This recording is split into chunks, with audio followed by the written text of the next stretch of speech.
South Africa has major headaches to deal with. Its cash-strapped national carrier, South African Airways, and its beleaguered power company, Eskom. In the budget, the finance minister set aside €1 billion to help South African Airlines repay its debts over the next 3 years. Meanwhile, utility Eskom will receive €6.8 billion to allow it to meet its short-term financial obligations.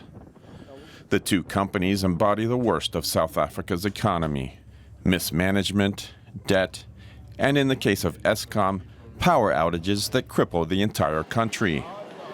Many South Africans fear that aid will trigger higher taxes in the new budget, and they will have to pay more for gasoline.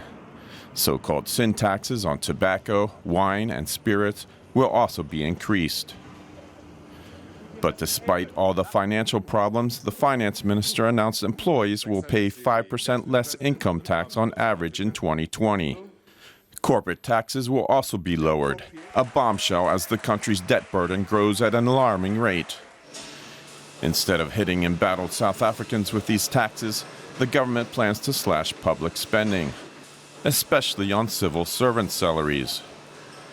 Public transport spending will also be reduced, and the defense budget cut just like the health budget. But despite these measures, the government will spend more than it takes in. The national debt will continue to increase. That bottom line will not amuse international investors.